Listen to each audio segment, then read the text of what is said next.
Oi, oi, gente! Chegando nessa sexta-feira, agora na capital, dia 8 de dezembro. Muito boa tarde pra você. Hoje é feriado, hein? Feriado de Nossa Senhora da Imaculada Conceição. Uma excelente tarde a todos. Fiquem com a gente ao longo dessa edição. A gente vai falar de política, vai falar do clima e de outros assuntos também. Vamos juntos até às 18 horas, hein?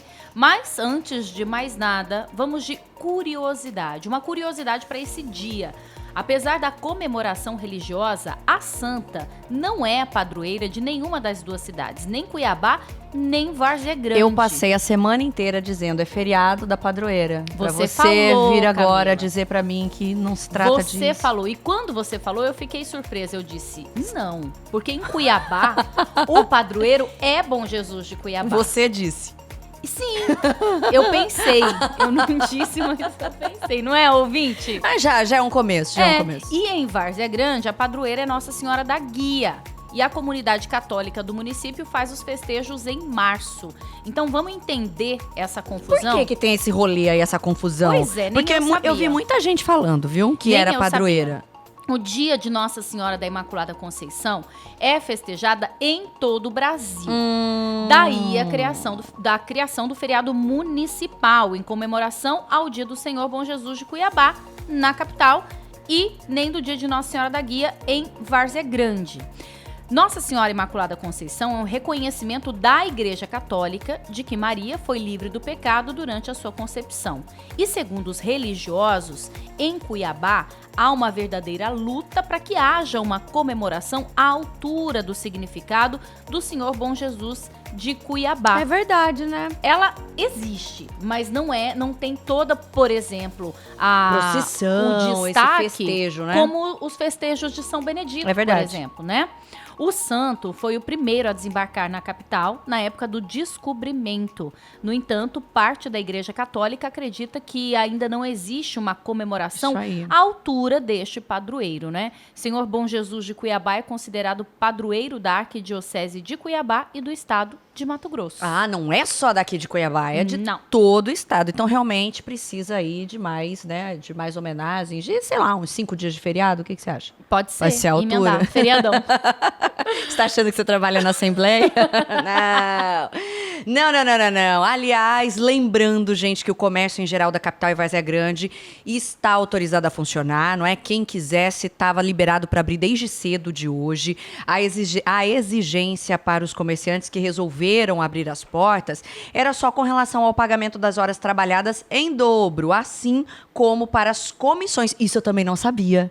Não é apenas trabalhar o dia trabalhado, a comissão também. Então, para vendedor, por exemplo, tem compensa, hein? Exatamente. E aí o lojista espera que tenha um movimento grande. Eu acredito que vai ter e que tenha tido, né? Porque... E tem mais um detalhe, teve shopping também. O shopping também tá com horário estendido. Porque perto do Natal tá todo mundo já se programando, então o pessoal espera uma folguinha para ir fazer compra, de fato, Não, é bom, é gostoso. Ó, e foi dia de ponto facultativo também. Ó, que novidade nas repartições públicas do governo do estado e que ficam aqui em Cuiabá, ou seja, quase todas, né? Só em outros municípios que funcionou normalmente. Mas se a gente parar para pensar que tudo é ligado ao que acontece aqui na capital, então eu acho que teve uma folga geralzona, né? No centro político administrativo ficam todas praticamente as autarquias, né? E as entidades públicas. Nessa edição, a gente também vai falar sobre clima. A gente tem uma entrevista com a doutora Ana Paula Paz. Ela é meteorologista do IMET e é consultora da Energisa sobre o clima. Ela explica, gente, que os efeitos do El Niño, aquele que deixou esse calorão em 2023... Maravilhoso. Ainda, gente, deve durar até junho de 2024. Tem uma chance de um repique, inclusive. E maravilhoso. Aí, maravilhoso, né? O que esperar disso? Bom, a gente tem que se proteger muito. Uma outra entrevista que nós também teremos hoje. Tem a ver com o assunto, não é? Porque não é só aquele incômodo do calorão. Não. Nós conversamos sobre câncer de pele com o oncologista Giuliano Castiglione. E, claro, a nossa atualização semanal dos bastidores da política que bombou nessa semana de feriado, nessa sexta-feira. Fica com a gente. pode participar, mandar sua mensagem, acompanhar a transmissão do leiagora.com.br, porque a gente já está no ar.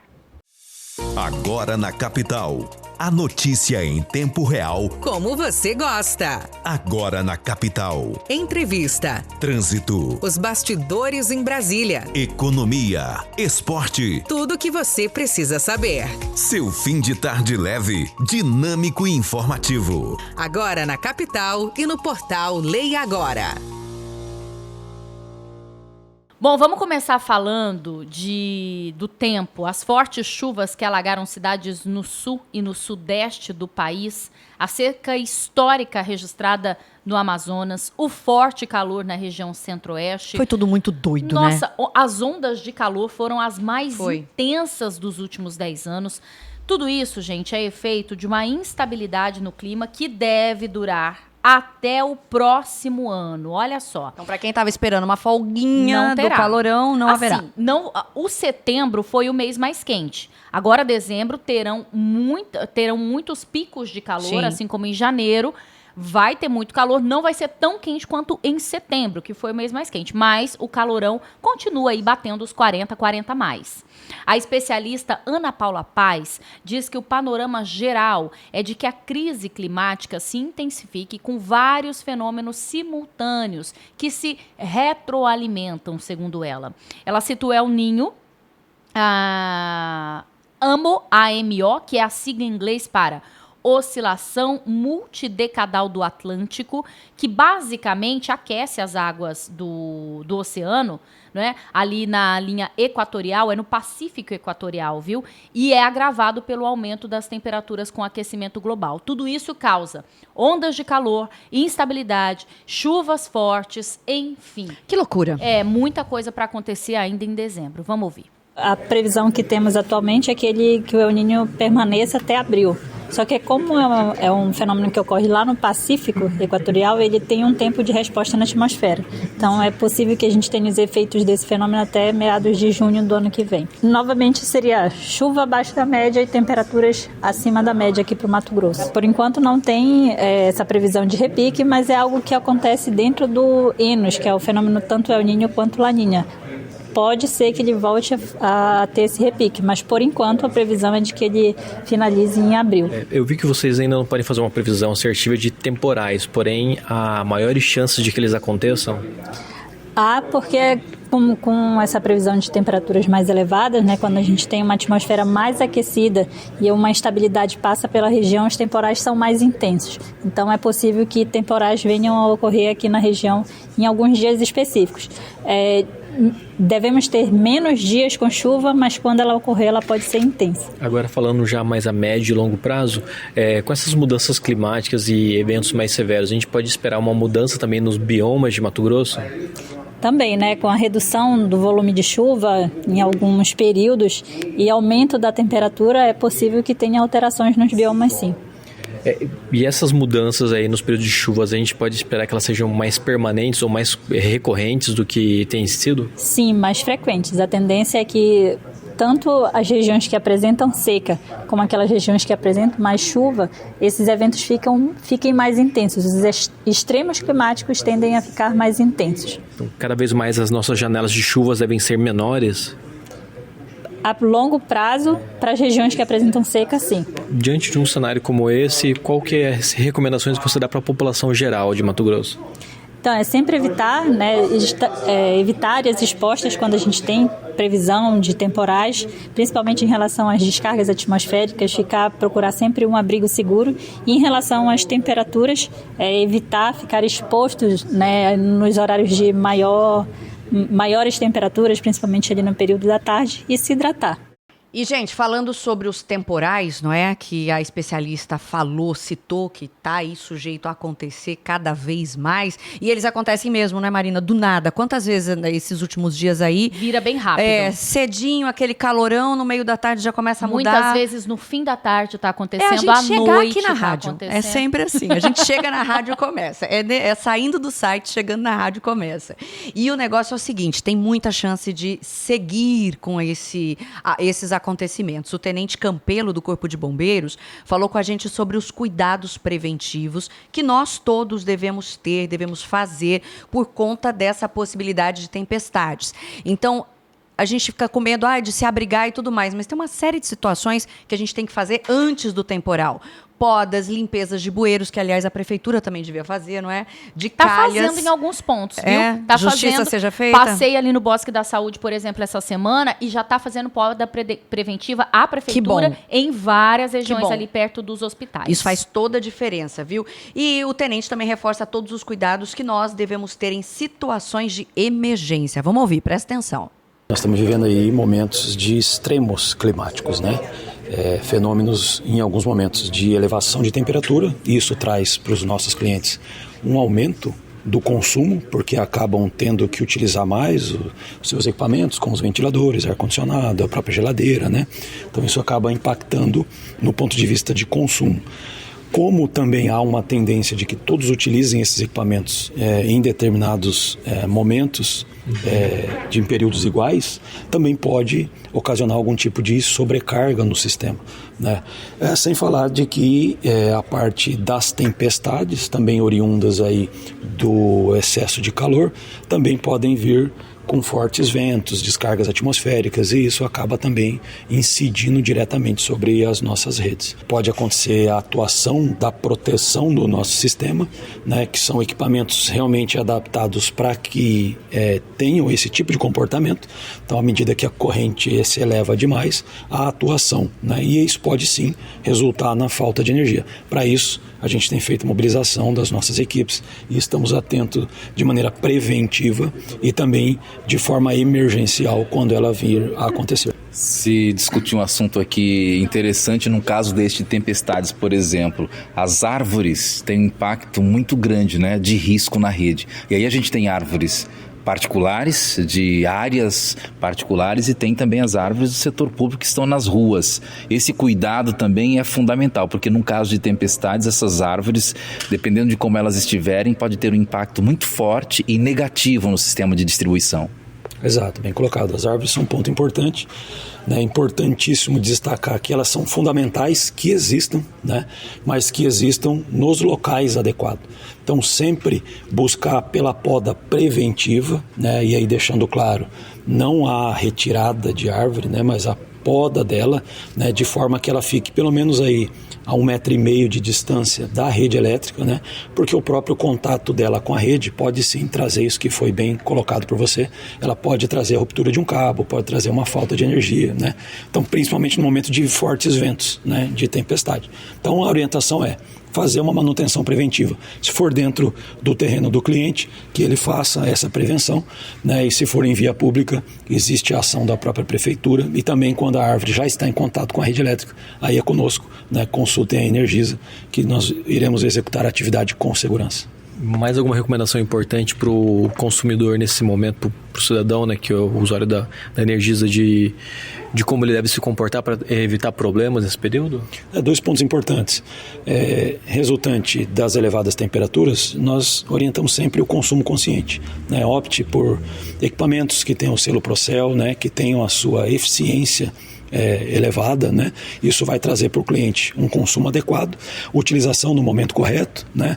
E também no viés da segurança. No caso de ocorrência de tempestade, sempre procurar locais seguros, protegidos, né? E nunca se aproximar de condutores que estejam ao solo. E agora um recadinho. Você, meu amigo, com certeza já ouviu aquela história do pescador que desrespeitou a Piracema e foi para o rio pescar, né? Pois é. E o final não foi nada feliz. Ele foi pego, teve que pagar uma multa pesada e ainda acabou atrás das grades. E não é uma história de pescador não, viu? Isso aconteceu pra valer. Porque você já sabe, mas não custa nada lembrar.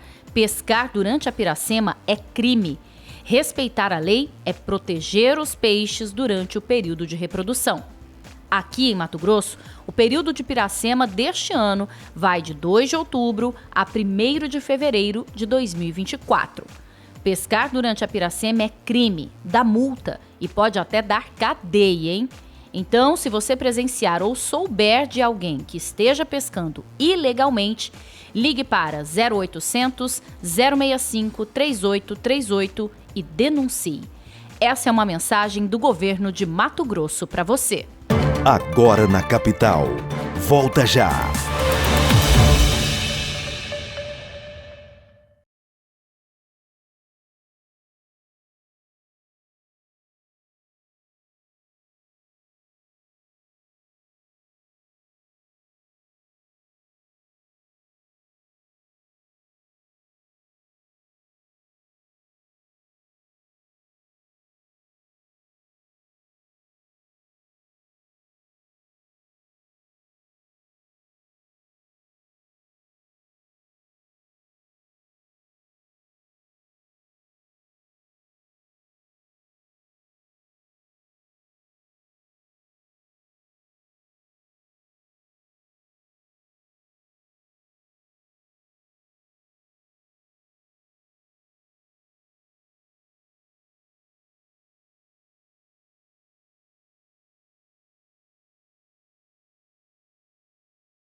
Agora na capital. Está de volta. Estamos de volta aqui com Agora na Capital nesse feriadão. E olha só, você piscou e de repente já estamos no mês de dezembro. O mês de confraternizações do famoso amigo secreto, coisa boa, não é? E vamos combinar, nada é mais gostoso do que ganhar um presente e um presente de qualidade, não é verdade? Principalmente quando o valor nem pesa no nosso orçamento. E é por isso que hoje eu quero indicar a loja HCR Moda Masculina, localizada na Avenida do CPA, número 1784, anexo ao posto Estação. Lá tá rolando diversas promoções nesse fim de ano, com preços a partir de R$ 99,90 e combos que vão deixar o seu amigo secreto de queixo caído. Corre para HCR e garanta já o seu presente neste fim de ano. No Instagram é muito fácil de achar, @HCR Moda Masculina, e você acompanha também as promoções de dezembro. Vista-se bem, vista-se HCR. É isso, gente. De volta, vamos falar de política? O vereador Rogério Varanda conversou com a nossa equipe sobre um possível racha no partido. Comentou a declaração do prefeito Emanuel Pinheiro, que disse que o seu nome é maior do que o MDB, e também disse que colocou o próprio nome de Rogério Varanda para a presidência do diretório. Aliás, ele arrisca até a majoritária. Olha, eu faço parte da União. Como diz já o nome, partido, né? Partido já diz que é partido, então existe geralmente 2 alas, mas no final vai estar tudo certo, vai caminhar, vamos trabalhar da melhor forma possível, vindo buscar que o MDB está acima de Janaína, está acima de Carlos Bezerra, está acima de Manuel, está acima de Rogério Varanda, está acima dos outros deputados. A sigla MDB é a sigla mais forte política do Brasil, então o MDB está acima de qualquer pessoa. MDB é forte pela sua sigla. O senhor vai continuar na aproximação do prefeito Emanuel Pinheiro, já que dias atrás ele deu uma declaração dizendo que hoje o prefeito Emanuel Pinheiro é maior do que o MDB na capital. Não existe nenhum nome no país maior que a sigla do MDB para o MDB. O MDB é a sigla, é o partido superior a tudo. Quanto a ter nome para ser candidato à Prefeitura de Cuiabá, temos nome sim, tem o meu nome, tem o nome do deputado Juca, tem o nome da deputada Janaína, tem o nome do próprio Fayad, temos vários nomes aí que pode ser candidato a prefeito de Cuiabá, mas no momento, primeiro vamos discutir a capital de Cuiabá, a nossa chapa. A gente já colocou o nome nosso à disposição da deputada Janaína e do nosso presidente Carlos Bezerra, também para ser presidente do municipal do MDB de Cuiabá. Há interesse maior da minha parte, por ser já vereador da capital, querer montar uma chapa onde todos do mesmo tamanho, que ninguém possa ficar com medo de vir para o MDB, mas sim fazer uma chapa onde cabe todo mundo e todo mundo tem a mesma oportunidade de ser vereador da cidade. Eita, o MDB tá que tá, não é? Mas não é só o MDB, não. Os partidos todos aí estão meio com alguma crise para resolver. Sabe quem também falou sobre essas questões partidárias? Demilson Nogueira. Questionaram ele sobre sua saída do PP. Aliás, Marina, essa pra mim foi inédita, porque realmente Demilson tá ali firme e forte com o PP, né? Sempre foi leal, pelo leal ao menos, PP, né? E parece que não quer sair, não. Inclusive, ele foi bem firme ao dizer que ele não é que ele está no PP, ele é o PP. Vamos ouvir.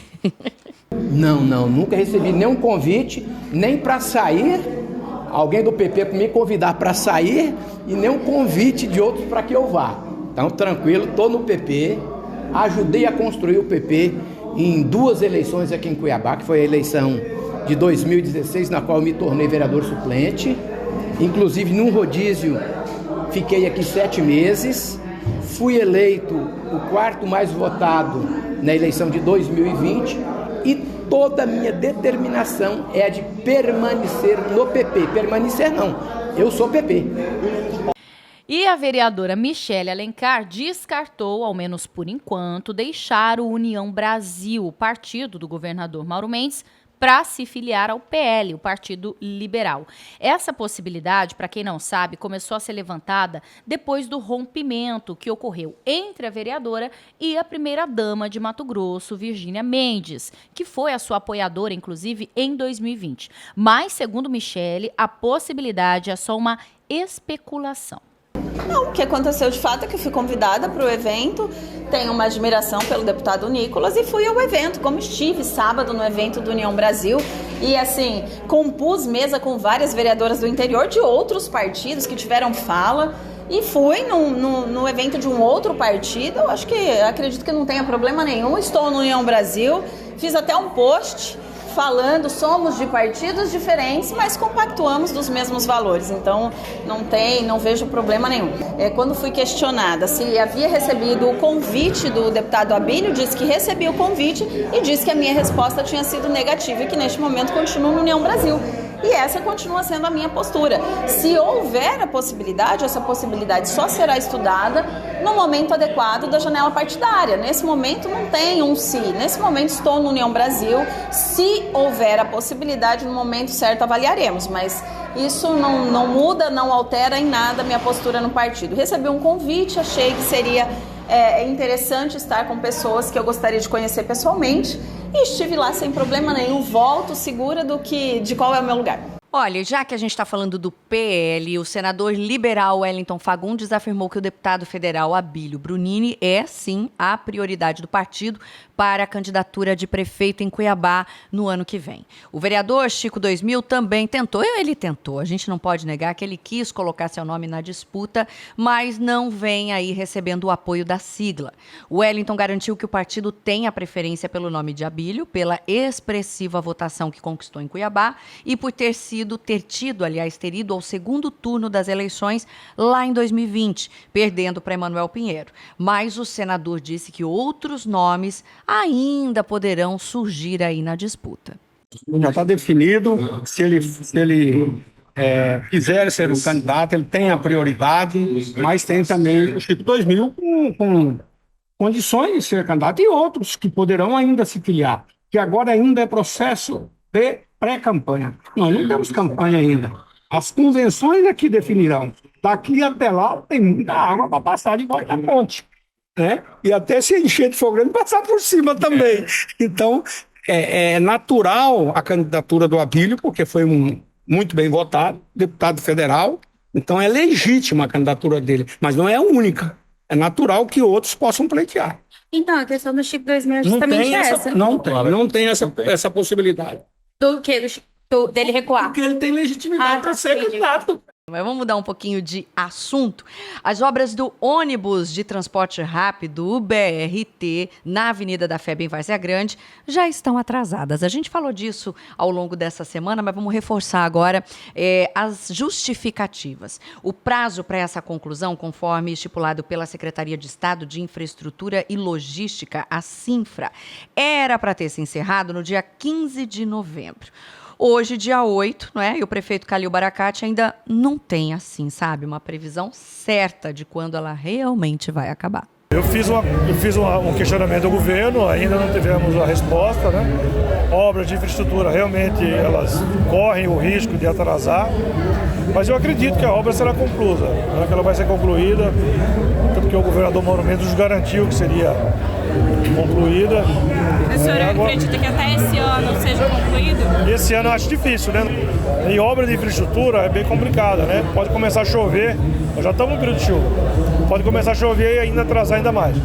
Mas eu acredito que o governo vai priorizar, até porque a cidade de Várzea Grande foi a única que sofreu com tudo isso.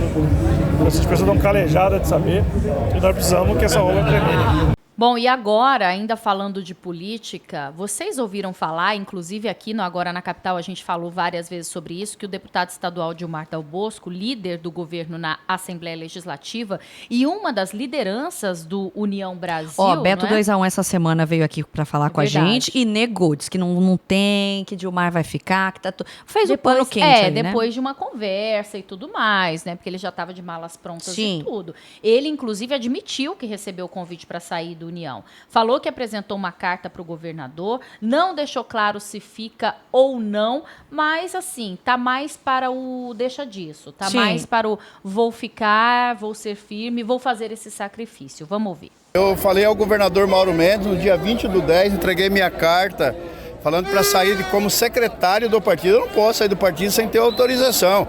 Da mesma maneira o Botelho não pode, Júlio não pode, nós estamos em mandato.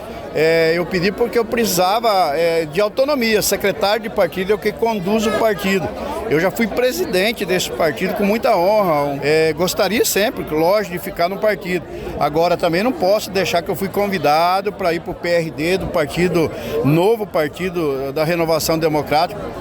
Convidado do presidente nacional, que é o Vasco, para ajudar o partido a crescer, que é a fusão do PTB e do Patriota. Eu estou ajudando também da mesma maneira, porque infelizmente hoje com essa regra nova de eleições, nós temos locais que o partido só pode ter 10 candidatos a vereadores, nós temos mais nomes. Então um outro partido vai contemplar a União Brasil. Eu sempre falei para o governador, são 4 deputados estaduais dentro do União Brasil. Caso eu saísse e ele me autorizasse a sair do partido, que eu também mostrei a ele a carta que ele podia me liberar a sair do partido, ele ia escolher um novo líder. E a escolha dele talvez também não teria que estar no nosso partido.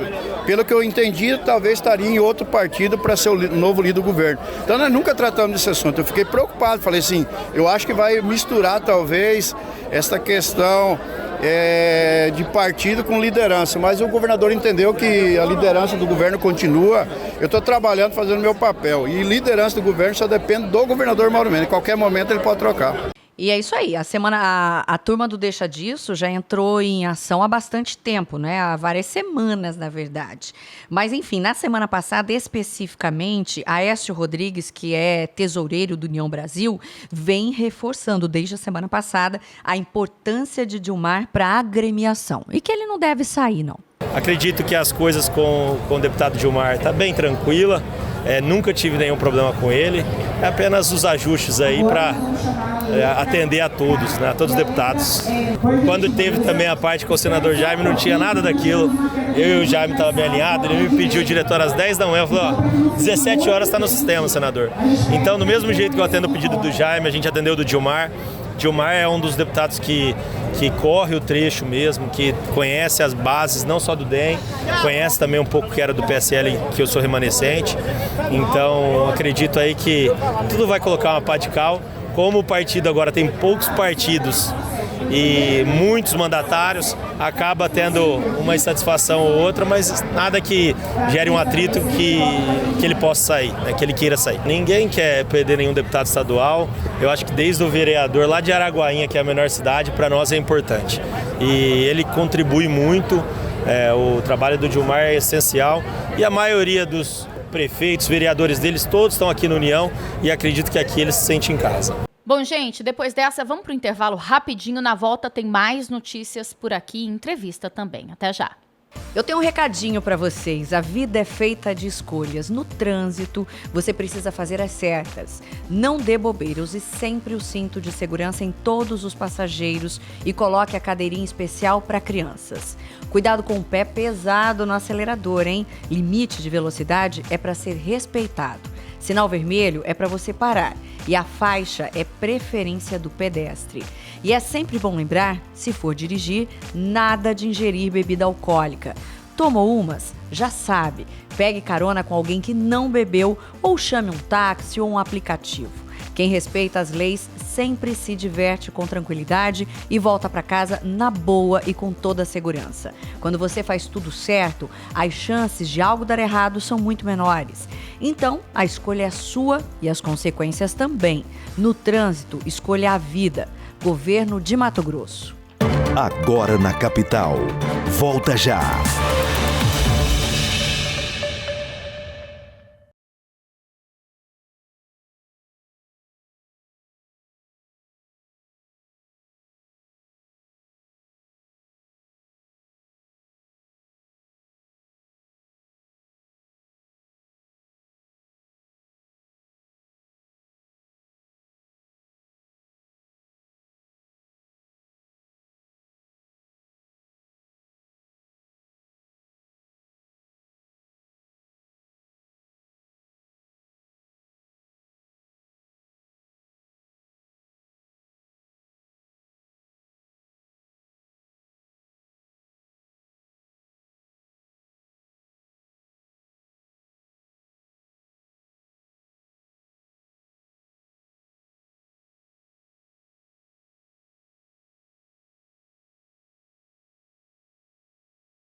Agora na capital. Está de volta. Estamos de volta e agora para falar sobre saúde por aqui. Nós já falamos hoje das mudanças climáticas e o tanto que isso impacta, né? Esse calor que afeta a nossa região traz não só o desconforto, mas também alta exposição solar praticamente o ano inteiro. E isso acaba prejudicando também quando a gente está falando de surgimento do câncer de pele. Infelizmente, muita gente ainda nem sequer usa protetor solar, né? Não usa, Camila. Esse bate-papo é justamente para falar sobre isso. Você sabia, por exemplo, que o câncer de pele, ele é cumulativo, a exposição do sol na sua pele é cumulativa, ou seja, ao longo dos anos isso vai aumentando e prejudicando, mas se você teve uma insolação, uma exposição ou uma queimadura lá na infância, uma ida pra praia, assim? Exatamente, fui pra praia, peguei aquela insolação de criança, nas férias. que não tem um pingo de desconforto na hora. Pode ter passado em 1 ou 2 dias ali, certo? Mas isso pode sim vir a se desenvolver como um câncer de pele futuramente. Não fazia ideia. Olha, eu fiquei muito assustada com essa possibilidade e ela é real e cada vez mais frequente nos consultórios de oncologia, viu? Eu conversei com o oncologista clínico Giuliano Castiglione sobre esse assunto e ele deu, inclusive, várias dicas importantíssimas sobre como conviver bem com o sol, ainda mais aqui em Cuiabá, que não tem Mato como, Grosso, né? Que é inevitável, né? Mas o que se pode evitar é essa grave doença. Bem-vindo, né, a esse bate-papo aqui no Agora na Capital. E a gente vai conversar um pouquinho sobre o Dezembro Laranja, né? Importante para prevenir e para detectar precocemente o câncer de pele. E eu começo já perguntando a importância dessa data, né? Desse mês que marca realmente esse reforço na informação e na orientação. Temos que especificar aqui para os ouvintes, né, que nós temos aqui 3 tipos de câncer de pele, principalmente. Que nós temos o carcinoma basocelular, que é o mais comum, tá? Temos o espinocelular, que é o segundo mais comum, segundo lugar de incidência. E temos o melanoma, que o pessoal, em geral, conhece. Ele é o menos comum entre esses 3, só que ele é o mais agressivo. Junto com ele tem o outro, células de Merkel, que também é em pele, que é bastante agressivo, só que a incidência é muito menor, né? Então, o que nós temos que falar aqui, principalmente, ainda mais no nosso estado, Cuiabá, nessa época do ano, né, que está bem calor, o sol de rachar, vamos dizer assim, temos que tomar bastante cuidado com a nossa pele, né? Temos aí, principalmente pacientes do interior com uma grande frequência de câncer de pele, que são muitas pessoas que vieram do sul, né? Pele clara, olho claro, que está aí na agricultura, que não tem um cuidado próprio com a pele, pegando bastante sol no trabalho, né? E com isso daí você vê que tem uma grande incidência do câncer de pele na nossa população, principalmente aqui do estado do Mato Grosso. Acho que o principal que nós podemos ver aqui de fatores de riscos é o sol, né? E o fator protetor que nós temos é proteger contra o sol aqui, que aí poderíamos fazer uso de roupa, eu sei que é difícil, mas uma roupa manga longa, para proteger, chapéu, boné, óculos escuros, principalmente o protetor solar, né, que ele é muito importante nesse caso para você prevenir qualquer tipo de câncer de pele, principalmente desses 3 que eu citei agora no início. Temos que também não só tomar cuidado com o sol, mas também a irradiação que as luzes do nosso quarto, da nossa sala, emitem, também podem ser prejudiciais. Então, o protetor solar não é apenas para você que vai sair para o sol, que vai curtir depois, né, que está chegando as férias, curtir uma praia, mas sim também você tem que usar todos os dias, né? Diário esse uso, por causa principalmente do sol e da luz, né, que você utiliza, da energia elétrica aí, que pode causar essa irradiação e pode também levar ao câncer de pele. Bom, a gente está falando aqui de 3 tipos de câncer, né, diferentes, mas todos eles podem, né, ser prevenidos, certo? Ou pelo menos diagnosticados precocemente.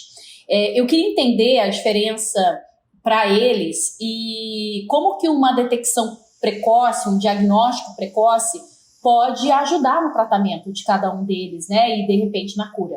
O diagnóstico precoce, como para qualquer câncer, ele é benéfico, porque você pegar ali no estadio inicial, e sendo no estadio inicial, você tem visão, característica de cura para essa doença. Então, se você pega os tipos de câncer de pele mais comuns, que é o basocelular, o espinocelular, você conseguir pegar ele inicialmente, vai ser muito mais fácil para você tratar, porque vai ser um tratamento cirúrgico, vamos dizer assim. Tá aqui. Esses 2 tipos de câncer de pele, normalmente nós conseguimos diagnosticar normalmente apenas na pele. Ele é um câncer que é difícil de dar doença à distância, né, metástase à distância, porque ele é um tumor que normalmente vai infiltrando o tecido em volta. Então, o importante é você fazer o diagnóstico precoce para não ter essa infiltração desse tecido em volta da lesão. Porque se tem infiltração, às vezes você não consegue mais fazer cirurgia. E quando não faz cirurgia, aí é um tratamento que nós chamamos de tratamento paliativo, que aí não é visão de cura, mas sim de diminuir a chance desse tumor aumentar. Já o melanoma já é um pouco diferente. Por que ele é mais agressivo? Porque ele consegue fazer mais facilmente metástase à distância, vamos dizer assim. Então, ele é agressivo nessa característica. E a grande importância de nós conseguirmos pegar esse câncer no início, o diagnóstico precoce, porque aí nós conseguimos fazer apenas a cirurgia, né? E conseguimos fazer com que esse câncer não se prolongue, não causando uma metástase à distância, que aí o tratamento também seria um tratamento paliativo, que é fazer o controle da doença, aumentar a expectativa de vida, mas não ter a visão de cura desse paciente. Então, a grande importância de diagnóstico precoce, não só no câncer de pele, mas em qualquer tipo de câncer, é que você consiga fazer uma cirurgia ou algum outro tipo de tratamento, mas com intenção de cura da doença. Tá, doutor, mas aí eu falando em diagnóstico precoce, eu tenho que ficar atento a que sinais, né? Como é que eu posso detectar precocemente que eu tenho um câncer de pele, né? Quais são os indícios, por menores que sejam, que às vezes a gente deixa passar batido, né, no dia a dia? Principalmente eu acho que você olhar o seu corpo, você ter o conhecimento do seu corpo, isso é o mais importante. Você saber se aquela lesão, aquela mancha na pele, ela é nova, saber se a coloração tem aquele ABCDE, que todo mundo consegue digitar melanoma no Google, vai conseguir ver aquele ABCDE da pele, né? Que é a simetria, bordas irregulares ou não, né? O diâmetro dela, como é que está a coloração, se tem vários tipos de cores naquela lesão ou não, e a evolução dessa lesão, se ela está tendo aumento, se ela está mudando a coloração, se a borda dela, em vez de estar regular, está ficando irregular. Então, esse processo mnemônico que a gente fala, né, o ABCDE, ajuda muito a avaliarmos a lesão, para os leigos, né, avaliarem a lesão e conseguir saber que isso pode ser um câncer. E com isso procurar um dermatologista, um cirurgião plástico, cirurgião oncológico e até o oncologista para poder fazer o diagnóstico com biópsia. As pessoas têm muitas dúvidas em relação a pintas, por exemplo, a sinais ou a pintas, né? A gente tem que ficar atento a esses sinais também no corpo? Sim, no corpo temos que estar atento a qualquer tipo de sinal. Como eu disse anteriormente, no corpo, acho que a grande importância de conhecer o nosso corpo é saber se tem alguma lesão nova ou não, né? Então, acho que nesse caso especificamente do câncer de pele, você saber se vamos dizer, na perna, vamos dar um exemplo. Perna nunca teve nenhuma pinta, nenhuma mancha, e de repente apresenta uma lesão, uma pinta, né, mais escurecida, como eu falei anteriormente, com a borda irregular, e você percebendo que em pouco tempo essa mancha está aumentando. Então, esses são os grandes sinais que nós temos no nosso corpo para poder fazer o diagnóstico, para presumir que tem um diagnóstico de câncer de pele aqui. Se eu já tenho uma pinta, sempre tive, eu preciso ficar atenta a ela também, por exemplo, para mudança de tamanho, de cor, ela pode desenvolver um câncer? Eu acho que se você sempre tem aquela pinta, obviamente, normalmente não vai causar algo, né, como um câncer. Só que se você começou nessa pinta, realmente que você falou na pergunta, começou a perceber que teve um aumento, uma coloração diferenciada, porque normalmente pode ser enegrecida, mas pode ter mudança na mesma lesão, vários tipos de cores. Você percebeu que a borda dela começou a ficar mais irregular, você tem que levantar, ter uma pulga atrás da orelha e perceber que talvez essa mancha que você sempre teve está começando a ter uma transformação maligna nela. E aí a gente se pergunta o seguinte, nós estamos vivendo uma onda de calor, aliás, várias ondas de calor, uma atrás da outra, não é? Esse tipo de situação adversa do nosso clima, ele pode aumentar, de repente, essa incidência aí dos raios solares, pode aumentar a preocupação em estar mais exposto? Pode aumentar porque, assim, mais calor, normalmente, maior iluminação solar. Tendo mais calor também, nós vamos utilizar de roupas mais frescas, que tampam menos, então tem menos proteção ao raio solar, vamos dizer assim. Então, com isso, você pode ter um maior risco, sim, para frente, né, no futuro, de ter uma maior incidência do câncer de pele. Também uma observação que nós temos aqui, pacientes que jovens, até ali adolescência, adulto jovem, que teve queimaduras solares de segundo grau, vamos dizer assim, eu já tive várias, e esse é um grande fator de risco. Até eles falam assim, nos estudos, que esses pacientes de câncer de pele que tiveram histórico de queimação solar, insolação solar, em idades precoces, tem até o maior fator de risco de ter o câncer de pele comparado a pacientes que teve a insolação com idade mais avançada. Então, principalmente em crianças, adolescentes que são rebeldes, não utilizam protetor, não tem esse cuidado ao sol comparado a uma pessoa de maior idade, você pode ter mais para frente uma maior incidência do câncer de pele devido a essas ondas que nós estamos tendo, devido a essa irradiação solar que nós estamos sofrendo aqui no estado do Mato Grosso. Olha, é muito interessante isso que o senhor falou, porque muitas vezes a gente pensa o seguinte, o câncer de pele é uma exposição muito prolongada ao sol. De repente, um trabalhador que desde jovem trabalha, né, exposto ao sol, e não é o meu caso, mas de vez em quando eu vou lá tomar um sol, esqueço de passar o protetor, tenho uma insolação e acho que não vai dar em nada. Quer dizer que é cumulativo e pode ser um fator de risco.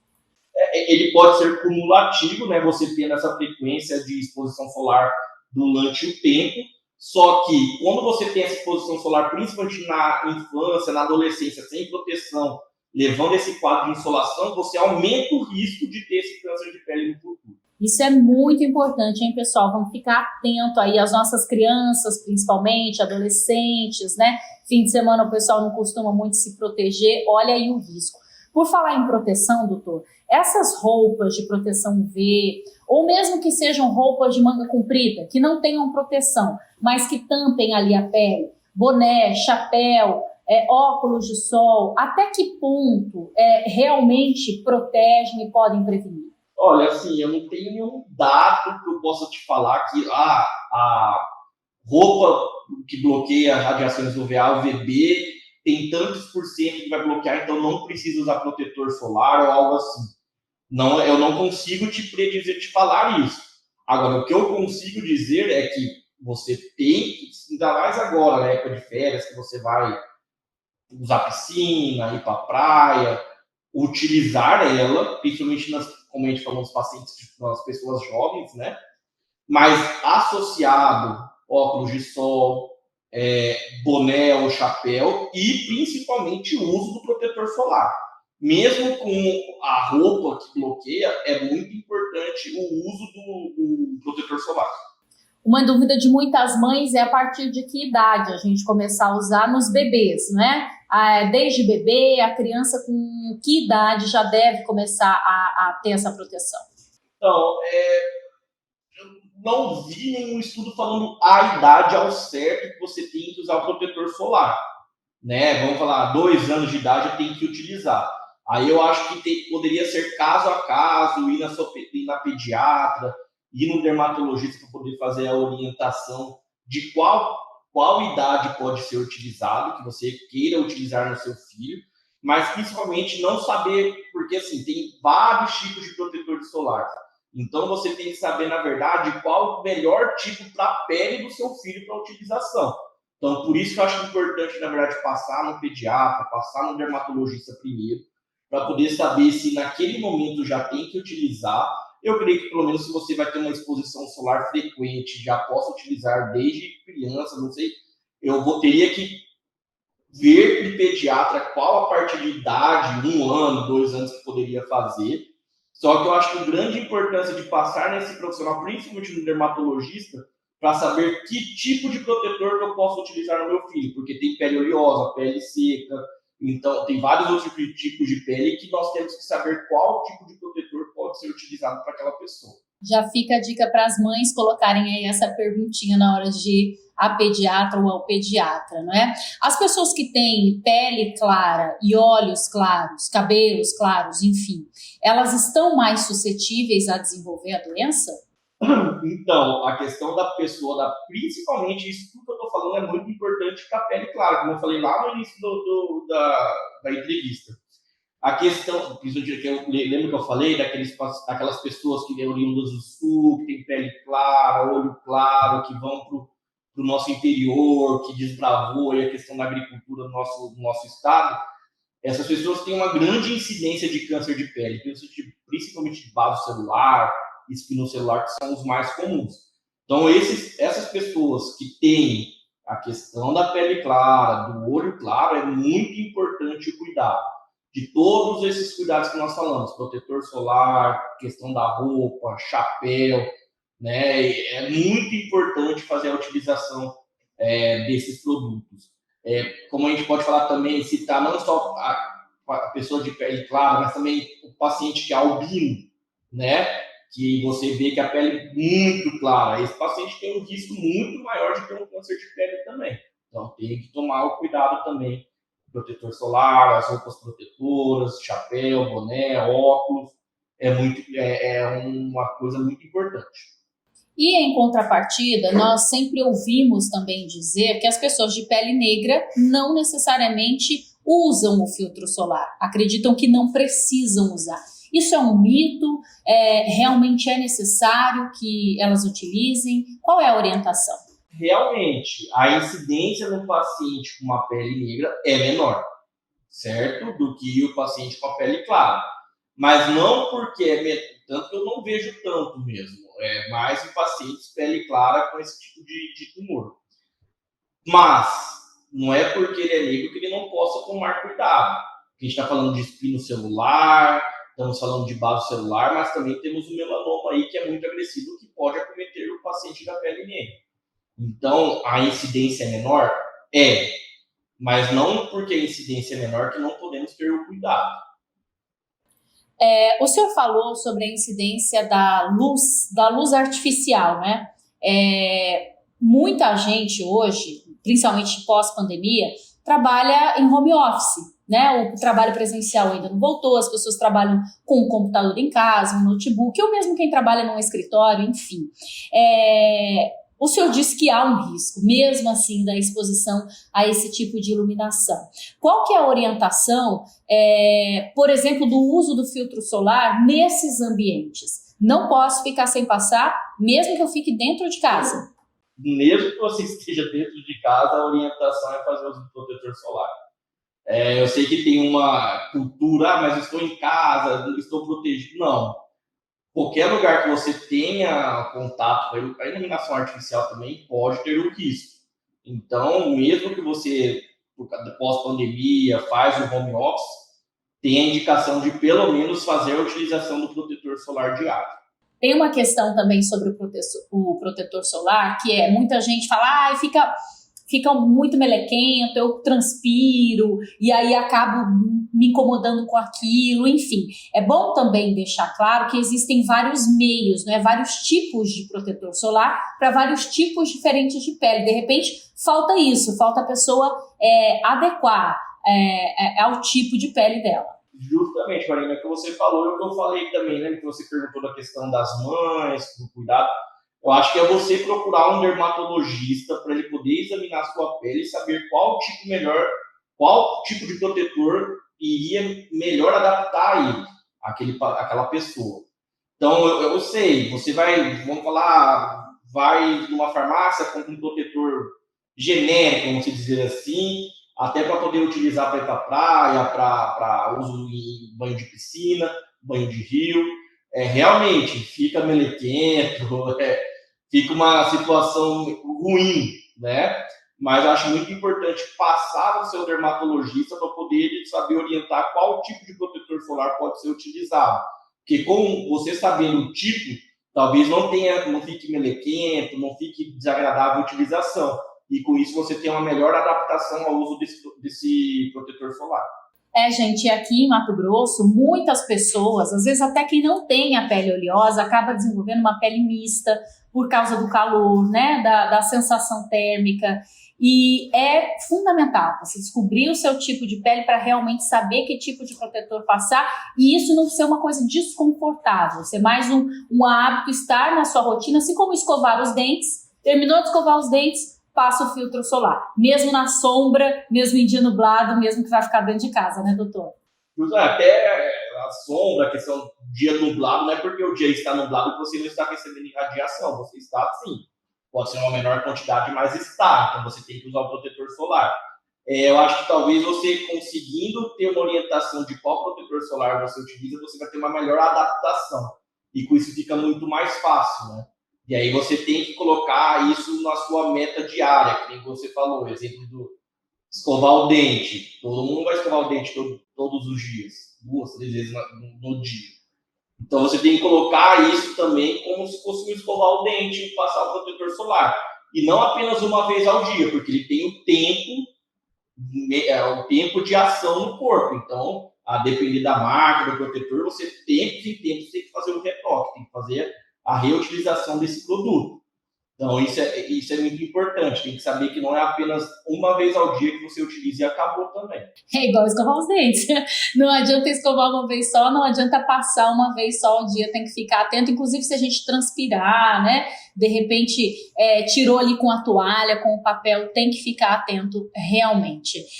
Doutor, eu quero agradecer a presença, a participação, as orientações especialmente e deixar aberto para o senhor deixar um último recado aí para a nossa audiência. Eu que agradeço aí, Marina, pela participação aqui no programa, nessa entrevista, que é esclarecedora. Nós estamos aí seguindo um plano de questão dos meses de conscientização, né? Teve Outubro Rosa da mama, Novembro Azul aí da próstata, e agora tem o Dezembro Laranja da questão do câncer de pele, que é muito importante. O pessoal não dá importância para isso, mas é o câncer de maior incidência no nosso meio, é o câncer de pele, não é o câncer de mama, não é o câncer de próstata, mas sim o de pele. Então, acho que todo mundo ter uma noção do que é o fator de risco, o que o sol ele é benéfico, mas o que ele pode causar de malefício, e ter essa noção dos fatores protetores, protetor solar, o tipo de roupa, o uso de chapéu, de boné, se você vai ter uma exposição solar, principalmente, a questão também óculos de sol, se você vai ter essa exposição solar. Então isso é muito importante, tem que ter essa noção dos fatores de riscos e fatores protetores para você poder mais na frente não ter uma surpresa e ter um câncer de pele. Obrigada, doutor, ótimo fim de ano aí para o senhor, viu? Eu que agradeço, para você também, obrigado. Ficamos por aqui. Obrigada pela sua companhia. Aproveite bastante o seu fim de semana, com juízo. Não se esqueça que o Batalhão de Trânsito já disse, já deu o recado essa semana. A partir de agora é Blitz da Lei Seca, dia sim, dia não, em Cuiabá. Eu já tô achando que é dia sim e outro também. Pode ser. O dia sim, dia não é o garantido. Mas vai que eles resolvem fazer todos os dias. Não. A dica é a de sempre. Se for dirigir, não vai beber. Sim. Assim, simples assim. Juízo, tá bom? bom? Na segunda-feira a gente se vê a partir das 17 horas. É isso aí, tchau, tchau, até semana que vem. Você ouviu agora na Capital. A notícia em tempo real, como você gosta. Agora na Capital. Volta na segunda na Rádio Capital. E no portal Leia Agora.